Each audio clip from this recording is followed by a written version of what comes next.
Podemos continuar com a nossa série? Sim. Nós vamos terminar a nossa série hoje de Colossenses. Hoje é o capítulo 4. Nós tentamos fazer um resumo. A intenção é ter pregações, como nós chamamos, expositivas, que são pregações que tiram o centro daquela passagem. No entanto, devido ao nosso tempo corrido, a gente tem que resumir, então acaba sendo um meio expositiva, meio temática, mas a intenção é nós pregarmos as Escrituras como um todo ao longo do ano. A gente quer continuar pregando a Bíblia, não desviarmos da palavra de Deus em nenhum momento. Nesse episódio aqui do capítulo 4, nós vamos ler alguns versículos. Vamos falar de marcas de uma igreja saudável ou dicas para uma igreja saudável. Como no final de toda a carta, não sei quantas cartas você já escreveu, você lembra da época em que você escrevia cartinhas para a sua noiva, para a sua amada e vice-versa? O marido escrevia. No final a gente faz uma despedida, a gente começa a dar os últimos recados. E assim acontece na carta aos Colossenses, Paulo dá as últimas dicas para a igreja que estava recém-formada ali na cidade de Colossos. Vocês se lembram? No começo da série falamos que Colossos fica na Turquia, na atual Turquia, e foi uma igreja fundada por Epáfras, que era um discípulo de Paulo. Bom, essa igreja agora recebe algumas dicas para ela florescer, umas dicas finais. Por isso podemos dizer que são dicas que se aplicam à igreja hoje, a nossa, e a qualquer igreja bíblica que deseja florescer. São marcas que nós precisamos buscar. Tem um pastor bem conhecido, um pastor da igreja batista de Capitol Hill, ali em Washington, D.C., ele fala de algumas marcas que nós devemos procurar numa igreja. Quando você está procurando uma igreja saudável, ou se você quer saber se a nossa igreja é uma igreja saudável, você deve procurar essas marcas. E quais marcas? Esse pastor Mark Dever, que é um pastor muito respeitado no meio teológico, no meio dos pastores sérios e no meio acadêmico, ele diz o seguinte: as igrejas que têm marcas saudáveis são igrejas onde existe uma pregação bíblica, onde nossos ensinos estão respaldados na Bíblia, porque acredite se quiser, existem igrejas onde não se usa muito a Bíblia, ou se usa um pouco a Bíblia, e se usa outras literaturas e filosofias e ideias humanas. Existem outras marcas, por exemplo, então, a de uma igreja saudável, onde existe pregação expositiva, que é o que a gente falou, você pregar uma passagem e tirar o que aquela passagem está dizendo. Outras marcas, uma igreja que tem entendimento correto ou entendimento bíblico do Evangelho ou das boas novas, que tem entendimento bíblico do que é a conversão. Vocês lembram dessa expressão, dessa palavra, conversão? Convertido, sim? O que isso significa? Então, se nós não sabemos, nós temos que ligar o sinal de alerta. Vamos estudar e entender o que é isso. Se nós queremos ser convertidos, precisamos saber do que se trata isso. Então, numa igreja saudável, as pessoas precisam saber o que significa conversão. Precisam saber o que é o evangelismo, o entendimento bíblico a respeito do evangelismo. Evangelizar. Será que é só entregar folheto? Será que é jogar uns folhetos embaixo do portão e sair correndo? O que será que é evangelismo? Um correto entendimento, mais uma marca de uma igreja saudável, a respeito do que é ser membro de uma igreja, membresia. Será que é importante ser membro? Sim ou não? Talvez, não sei. É tipo um clube, tem que pagar para ser membro? Não, não tem que pagar nada. Mas existe uma importância em ser membros, existe um compromisso em ser igreja. Existe um compromisso. Quando você se torna membro, você se torna corpo. E o corpo precisa caminhar junto. Sem o seu cérebro, você não faz absolutamente nada, assim como sem as suas mãos, você fica limitado. Assim, quando você vê uma pessoa com deficiência motora, que ela não tem o movimento de um lado, você vê que ela anda com dificuldade, que ela faz coisas com dificuldade. Nós precisamos um do outro. Mas uma marca de uma igreja saudável, uma igreja onde existe correção ou disciplina bíblica. Então, quando o membro está pecando, o que vai acontecer? Vem aqui, meu querido, porque eu te amo, senta no banquinho, pega o seu banquinho e vamos conversar. Por que você está vivendo no pecado? Por que você está flertando, aceitando o pecado como algo aceitável? É comida estragada. E o que comida estragada faz com a gente? Dá um revertério, da intoxicação e você pode morrer até, né? Você pode morrer. Então, o pecado não é uma opção para a igreja, irmãos. O pecado são acidentes. Isso acontece com o cristão. Nós pecamos e aí logo nós nos arrependemos. Nós nos lembramos a quem nós pertencemos e a que reino nós pertencemos. Mas para isso a importância de uma igreja saudável. Você vai ter irmãos para te ajudar na luta contra o pecado e nesse processo de amadurecimento espiritual.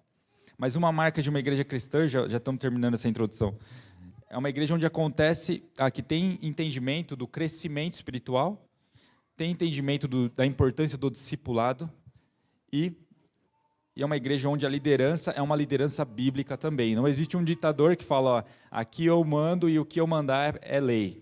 O que eu falar nem precisa estar na Bíblia porque eu mando. Então, tem igrejas onde talvez aconteça isso, onde o cara é o bambambam e ele acha que ele pode fazer o que ele quiser com os membros e pode exigir o que ele quiser dos membros e fuja dessas igrejas, que não tem essas marcas de uma igreja saudável. Mas essa introdução é apenas para nos localizar do que seria uma igreja saudável hoje, que tipo de igreja você deve buscar. Se nós estamos falhando em algum desses pontos, por favor, venha até nós, fale, eu quero aprender mais sobre isso, me ajuda. Vamos tratar desses assuntos nos grupos bíblicos, vamos conversar mais sobre, um exemplo, evangelismo, vamos conversar mais nesse ano sobre conversão, o que significa ser convertido? Vamos, irmãos. Queremos ser uma igreja que glorifica a Deus, uma igreja que frutifica. E uma igreja que frutifica é o quê? É uma igreja onde existe crescimento espiritual nos membros, nas pessoas, onde as pessoas começam a se parecer com Cristo. Na semana passada nós falamos daquele pastor John Stott, e os amigos mais próximos daquele pastor John Stott diziam que ele era a pessoa que mais se parecia com Jesus de todos os outros cristãos que eles conheciam. Já era um senhorzinho, mas onde você via nele o quê? O fruto do Espírito. Você via nele muita bondade, muito amor, muita paciência, muita fé, muita perseverança, muita coragem e paz. Então nós queremos que o Senhor faça de nós uma igreja frutífera, mas também, irmãos, uma igreja frutífera é uma igreja que expande, que se multiplica. Por isso, nós cremos que essa comunidade precisa frutificar. Esse é o chamado de Deus para nós. Vão e façam discípulos da onde? De todas as nações. Então, lembrem-se do coração de Jesus ao falar isso aos discípulos. Vão e façam discípulos de todas as nações. Nós somos privilegiados porque já temos algumas nações representadas aqui, né? Nós temos a Alemanha, nós temos o Haiti, mas não podemos usar isso de desculpinha, né? Já tem pessoal das nações aqui. A gente precisa expandir. A gente precisa alcançar essa cidade, porque tem campo fértil nessa cidade, corações não alcançados por Deus, que Deus escolheu. E somos nós que fazemos isso. Eu já estou invertendo a mensagem de hoje aqui, mas eu vou ler a palavra e nós vamos continuar a partir disso. Colossenses 1 ao 6, 4, capítulo 4, 1 ao 6, diz assim: Senhores, sejam justos e imparciais com seus escravos, lembrem-se de que vocês também têm um Senhor no céu. 2, dediquem-se à oração com a mente alerta e o coração agradecido. Orem também por nós, para que Deus nos dê muitas oportunidades de falar do segredo a respeito de Cristo. É por esse motivo que sou prisioneiro. Orem para que eu proclame essa mensagem com a devida clareza. Vivam com sabedoria entre os que são de fora e aproveitem bem todas as oportunidades. Que suas conversas sejam amistosas e agradáveis, a fim de que tenham a resposta certa para cada pessoa. Até aí, irmãos. A partir do versículo 7, a gente vai ter saudações. Então, é tipo recadinhos. Olha, o irmão Tíquico é um colaborador fiel, ele vai passar um relatório a respeito do tempo que nós tivemos juntos. O irmão Aristarco é um que está preso aqui comigo, mas eu estou ensinando para ele muitas coisas preciosas. Então, ele vai falando de quem participou com ele nessa carta. Já no começo do capítulo 4, que é o capítulo de despedida, a gente pode tirar ensinos preciosos para a igreja de Colossos e podemos aplicar esses princípios para nós hoje. Primeiro, o destaque seria para a perseverança na oração. Paulo se preocupa em que eles perseverem na oração. Perceba Paulo falando não só aqui em Colossenses, mas em outras cartas para as igrejas do Novo Testamento, a ênfase na oração. Lá em Romanos 12, Paulo disse: regozijai-vos ou alegrem-se na esperança, sejam pacientes na tribulação e na oração sejam perseverantes. Perseverança é um ingrediente fundamental para frutificar. Se podemos fazer algum insight aqui, esse seria um insight válido, tá? Bíblico. A perseverança é um ingrediente fundamental para nós frutificarmos na fé cristã. Não adianta nós apenas aprendermos princípios e não aplicarmos eles. Se você pega um exemplo do dia comum, da vida comum, você pega aqueles jogadores de futebol, por exemplo, o Messi, que é um destaque, e ele, tem vídeos onde ele tinha 4, 5 anos de idade, com aquela perninha dele, né? Até hoje ele tem uma perninha, mas desde que ele era muito pequeno, com 5 anos ele correndo com a bola e sendo diferente no meio dos outros garotos, correndo, e ninguém parava ele desde pequeno. Só que a perseverança é que trouxe o sucesso que ele tem hoje. Ele tem um talento natural? Sim, ele tem um talento natural. Teologicamente, podemos chamar isso até de graça comum. Deus foi gracioso com Messi, né? Sorte dele. Agora, se Messi não tivesse se dedicado, não tivesse sido perseverante, não tivesse ido nos treinos, não tivesse abrido mão da Argentina, foi morar na Espanha muito cedo, né? É ruim se deixar sua terra natal num primeiro momento, sem saber o que vai ser da sua vida, não é? Abriu mão de estar provavelmente com familiares, com amigos, mas ele perseverou. E hoje você vê ele fazendo movimentos que ele não pensa, ele faz sem pensar e é automático. E parece que o Messi ele é uma espécie de categoria acima dos jogadores profissionais, ele se destaca. Ninguém para ele. E isso que ele está caminhando para um final de carreira. Mas porque ele perseverou. Agora eu faço esse insight por quê? Porque nós queremos perseverar na fé. Nós queremos dar frutos. Nós queremos que Jesus seja formado, assim como Paulo fala. Nós queremos que a imagem de Jesus seja formada em nosso coração.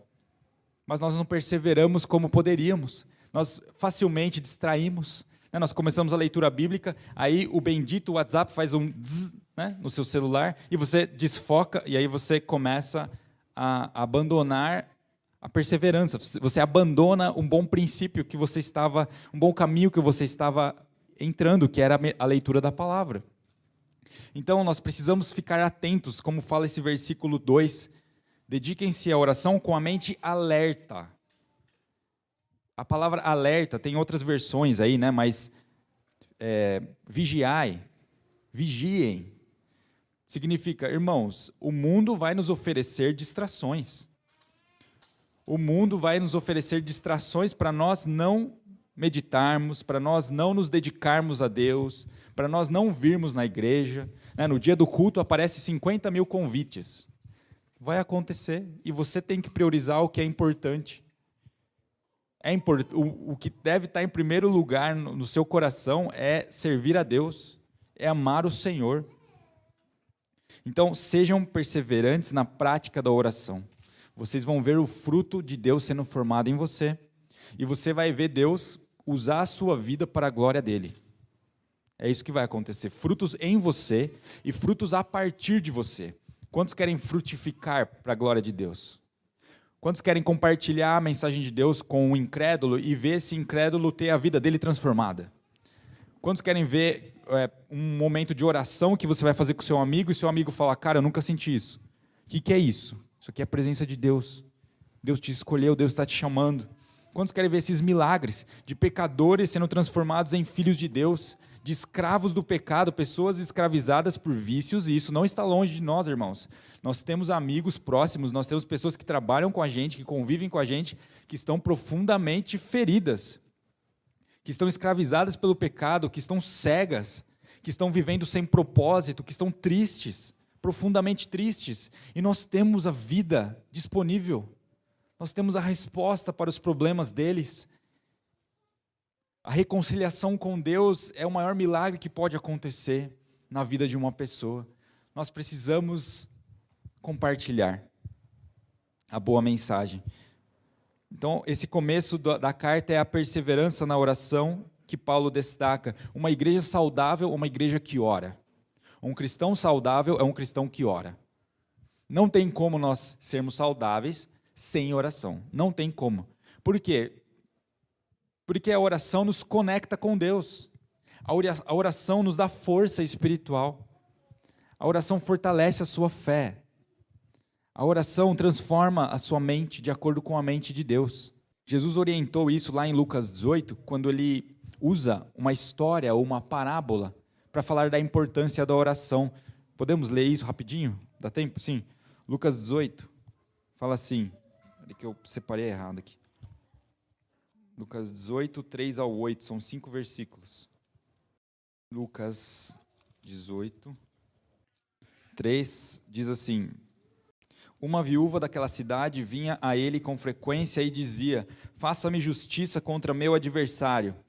Por algum tempo o juiz não lhe deu atenção, mas por fim disse a si mesmo: não temo a Deus e não me importo com as pessoas, mas essa viúva está me irritando. Vou-lhe fazer justiça, pois assim deixará de me importunar. Então o Senhor disse: aprendam uma lição com o juiz injusto. Acaso Deus não fará justiça a seus escolhidos que clamam a Ele dia e noite? Continuará a adiar sua resposta? Eu afirmo que Ele lhes fará justiça e rápido. Mas quando o Filho do Homem voltar, quantas pessoas com fé Ele encontrará na terra? Palavras de Jesus enquanto Ele estava aqui na terra. Jesus dizendo: é importante que você ore, é importante que você clame. Existem bênçãos disponíveis a nós já nesta vida, acessíveis por meio da oração. Nós não recebemos porque não pedimos. Tiago fala isso: vocês não pedem, vocês não recebem porque vocês não pedem. Então tem pessoas que às vezes querem uma promoção no trabalho, mas você não pede para Deus isso. Você quer amigos, mas você não pede isso para Deus. Você quer ser transformado numa área do seu caráter, mas você não pede isso para Deus. Peça, irmãos. Está precisando de um milagre? Peça. Abra sua boca. Seja perseverante nisso, até que Deus faça a vontade dele. Jesus aqui, nesse contexto, nesse cenário de Lucas 18, ele está falando de um juiz mau, um juiz injusto ou iníquo. Era um juiz que não se importava com Deus. Olha o destaque de Jesus. Um juiz que não... o juiz falando, né? Eu não me importo com os homens, nem com Deus. Não temo a Deus e não me importo com as pessoas. Olha o coração dessa traste, desse cara. Eu não temo a Deus e não me importo com as pessoas. Mas essa viúva está me irritando. Vou lhe fazer justiça, pois assim deixará de me importunar. Jesus estava dizendo: o Pai não é como esse juiz. O Pai não é mau. O Pai é bom. E o Pai vai dar bons presentes, boas bênçãos aos seus filhos. Mas é necessário clamar.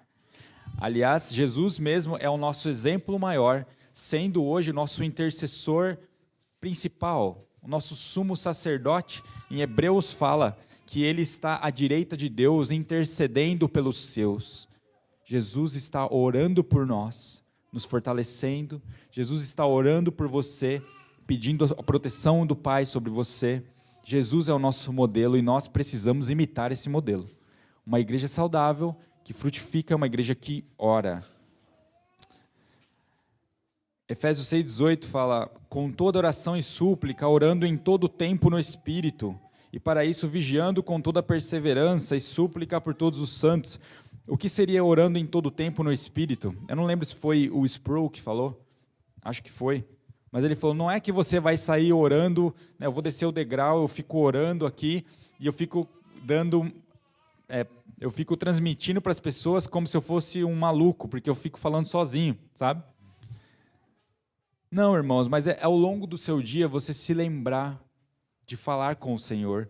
Ao longo do seu dia você deixar essa comunicação livre. Você se lembrar de Deus. Claro, existe o dom de línguas estranhas ou línguas espirituais que a grande maioria de vocês, acredito, receberam. Vocês podem usar esses dons também. esse dom também, mas não para que isso escandalize as pessoas ou assuste as pessoas, nem para a gente se gabar diante das pessoas, olha, eu sei falar o idioma dos anjos, né?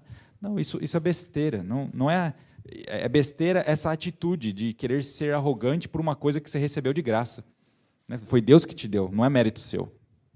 Então, se você recebeu, glorifica a Deus com isso e use isso para edificar os irmãos. Agora, a oração, então, em todo o tempo, é uma oração onde você se lembra do Senhor a cada momento do dia. Continuando, Epáfras, aqui no final da carta de Colossenses, Epáfras faz uma oração que a gente pode também tirar como modelo para nós orarmos pela nossa igreja. Aqui, versículo 12. Epáfras, que é um de vocês e servo de Cristo, é versículo 12 do capítulo 4. Epáfras, que é um de vocês e servo de Cristo Jesus, lhes envia saudações. Ele sempre ora por vocês com fervor, pedindo que sejam maduros e plenamente confiantes de que praticam toda a vontade de Deus. Até aí. Então, Epáfras ora por eles como? Com fervor. Você pode dizer isso, com Epáfras orava pela igreja de Colossos com fervor. O fervor as emoções precisam estar envolvidas na nossa vida cristã. Nossos cultos podem envolver emoções, sim, irmãos. Nós podemos, durante a adoração, chorar, não é proibido chorar, não é proibido dizer eu preciso de você, Deus, não é proibido levantar a mão, você pode. A vida cristã, o relacionamento com Deus envolve emoção, até porque toda a nossa vida pertence ao Senhor. Assim como nós falamos esses dias sobre as ofertas, sobre os dízimos, não é sobre 10%, é sobre todo o seu dinheiro pertencer a Deus. Tudo o que você tem vem dele, ou você não percebeu isso? Não é só os 10% que pertencem a Deus, é toda a sua vida. Ele te comprou por completo. E quando nós estamos reunidos, nós podemos expressar emoções. Então, orar com paixão pelos membros, orar pela sua família, pedir para que Deus faça um milagre. Epáfras também ora para que eles sejam maduros. O amadurecimento, a busca pelo amadurecimento é uma marca de uma igreja saudável.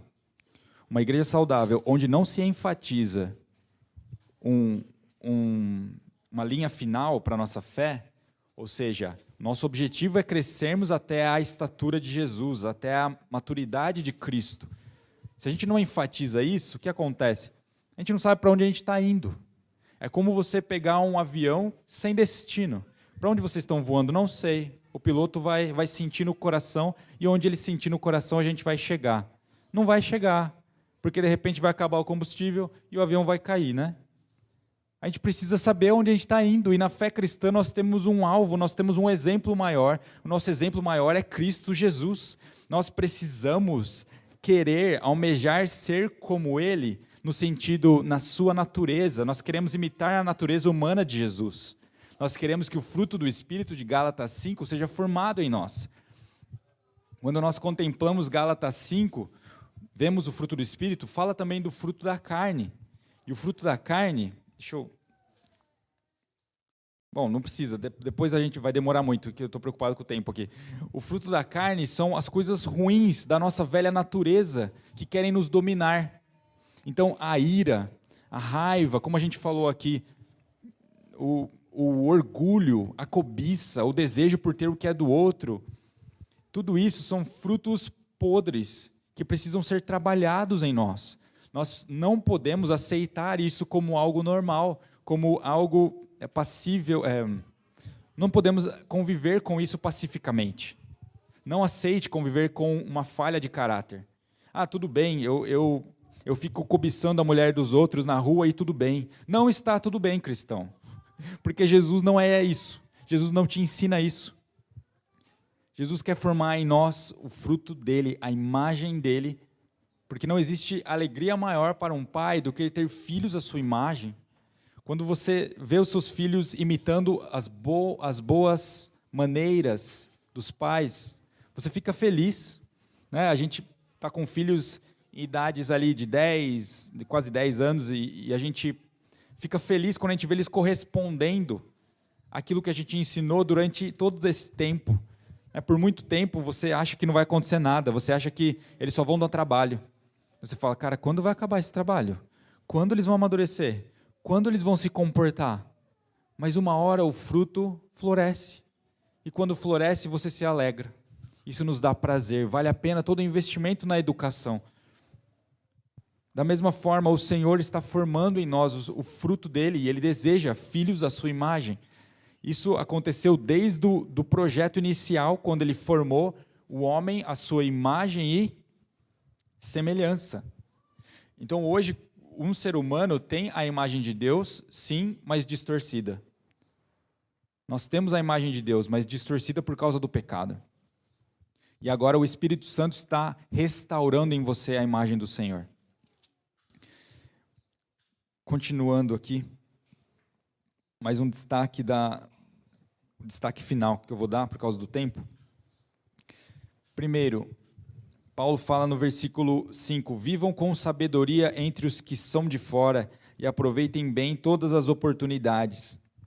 Mais uma vez, na carta a essa igreja, Paulo destaca a importância do bom comportamento, do bom procedimento do cristão.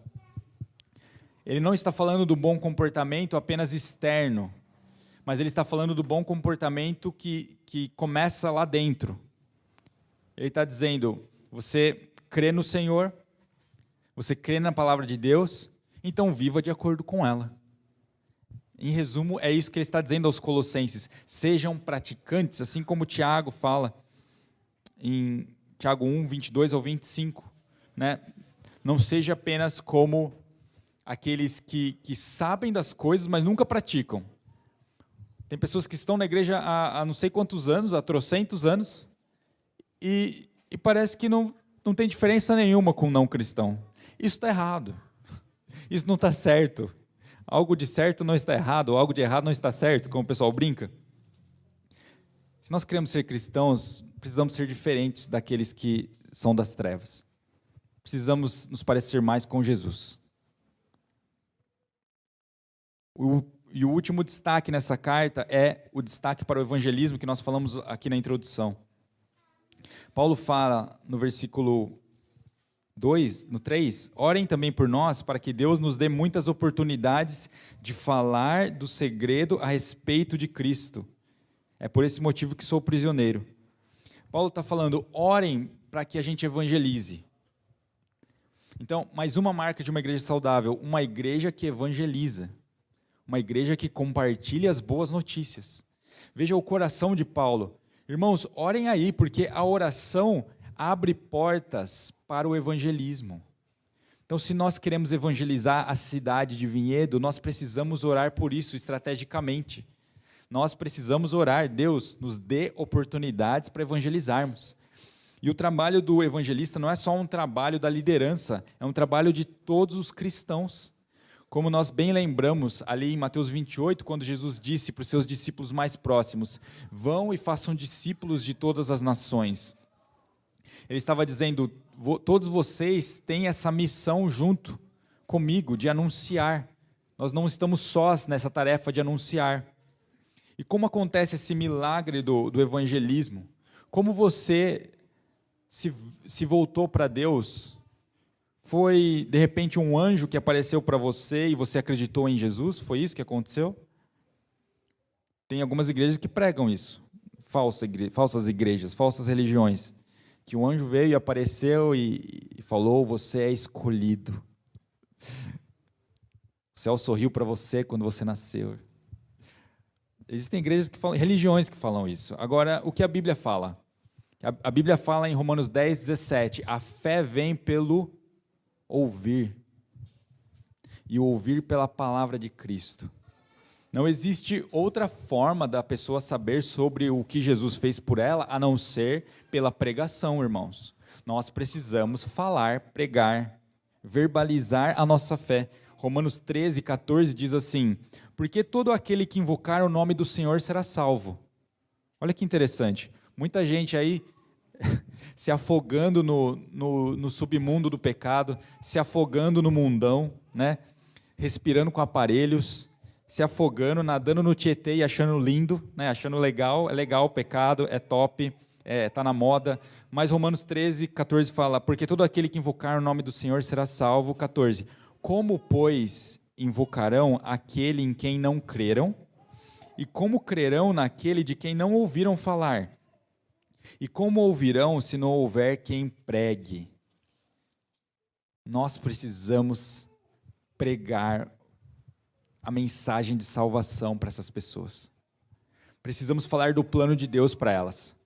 Assim como hoje nós nos lembramos da promessa de Deus para nós, que Ele tem o perdão dos nossos pecados e que Ele tem vida eterna para nós, se nós confiarmos, se nós colocarmos nele nossa fé.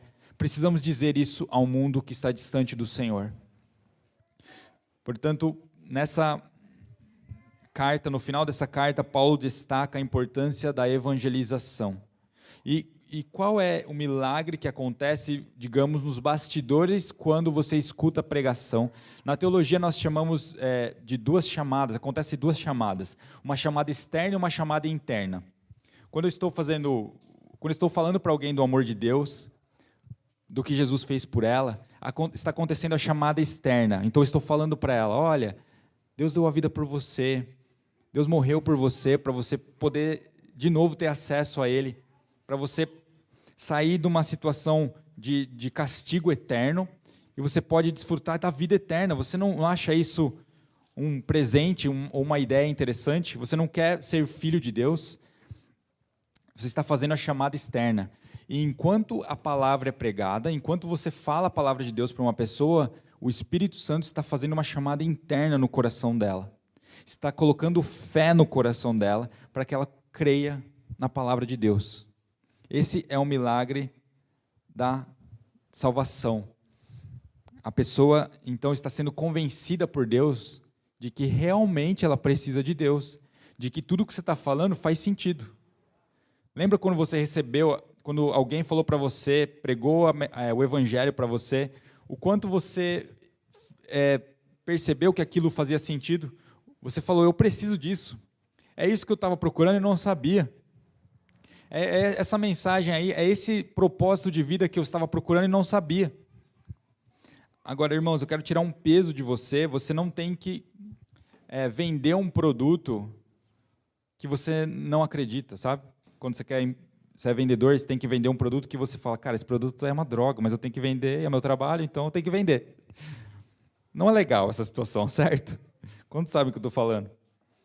Agora, no que diz respeito às boas novas, você não está só falando do evangelho, falando da situação da pessoa, você está com o Espírito Santo trabalhando em parceria. Então você apenas tem que dizer para ela a mensagem e falar o que é necessário ser feito. Eu preciso me arrepender dos meus pecados e colocar a minha fé em Jesus. Você precisa crer.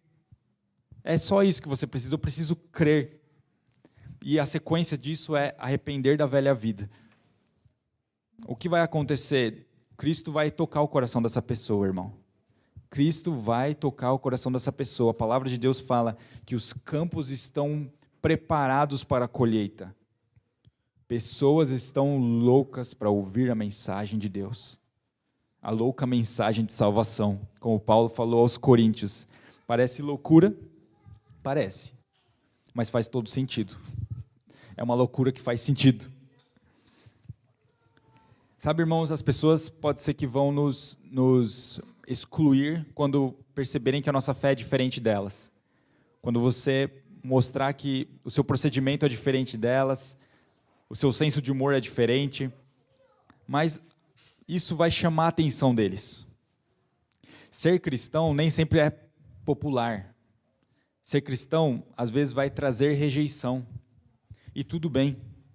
Jesus disse lá em Lucas que quando eles rejeitam a mensagem que está com você, eles estão rejeitando o próprio Deus, eles não estão rejeitando nós.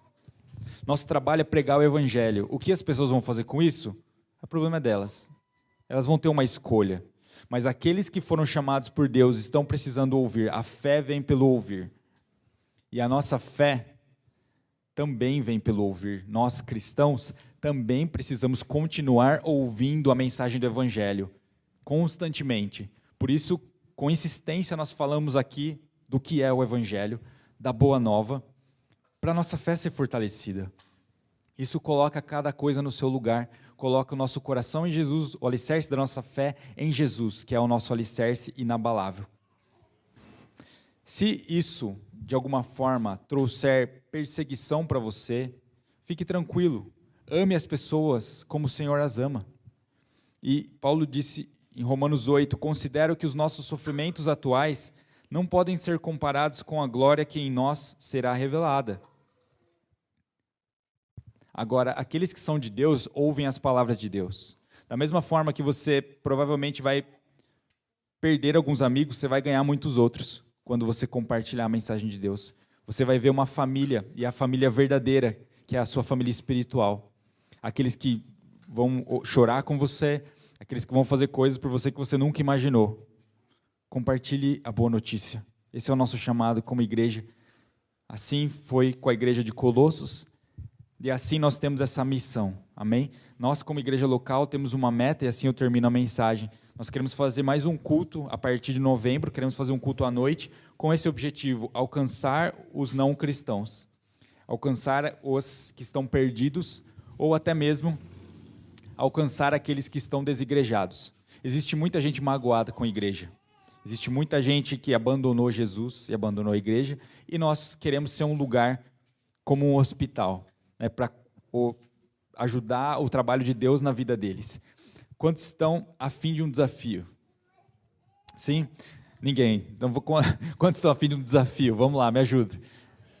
É só seguir o que está escrito nesse livro santo aqui, irmãos. É só seguir. Só tudo isso. A palavra de Deus para os colossenses foi: orem com perseverança. Tenham um bom comportamento que sai de dentro para fora, não só um comportamento externo. Compartilhem a boa nova, a boa notícia. E é Deus que está fazendo o trabalho. Não somos nós. Não estamos vendendo um produto da China. Estamos vendendo a verdade. Vamos ficar de pé.